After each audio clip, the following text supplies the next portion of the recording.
அந்தியூர் தேர் திருவிழாவை ஒட்டி தென்மாநில அளவில் புகழ்பெற்ற குதிரை மற்றும் மாட்டு சந்தை இன்று தொடங்கியது. ஈரோடு மாவட்டம் அந்தியூர் புதுப்பாளையம் குருநாத சுவாமி கோவில் ஆடி பெருந்தேர் திருவிழா இன்று நடக்கிறது. இதனையொட்டி தென்மாநில அளவில் புகழ்பெற்ற குதிரை மற்றும் கால்நடை சந்தை இன்று தொடங்கியது. தமிழகம் மட்டுமின்றி கேரளா மற்றும் கர்நாடக மாநிலங்களிலிருந்து குதிரை, மாடுகள், ஆடுகள் விற்பனைக்காக கொண்டுவரப்பட்டுள்ளன. அதில் ஒரு குதிரை இசைக்கேற்ப நடனமாடி பார்வையாளர்களை கவர்ந்தது.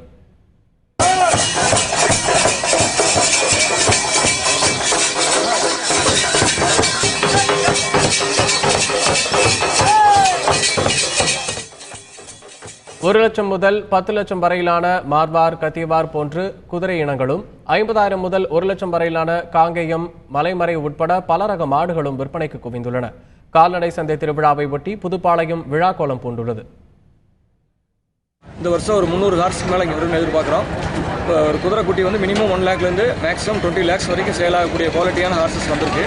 இன்றைக்கி வந்து ஹார்ஸுங்கிறது வந்து ஒரு பேஷனுங்கிறத விட வந்து ரைடிங்க்கு பயன்படுத்துவதாகவும், எத்தனையோ நவீன இந்த காலத்தில் வந்து மோட்டார் வாகனங்கள் வந்தால் கூட இந்த கடந்த 2-3 ஆண்டுகளாக நாட்டு மாடுகளுக்கும் குதிரைகளுக்கும் நிறைய மக்கள்கிட்ட ஒரு கவர்ச்சி, ஒரு வளர்க்கணும் எண்ணங்கள் உருவாயிருக்கு.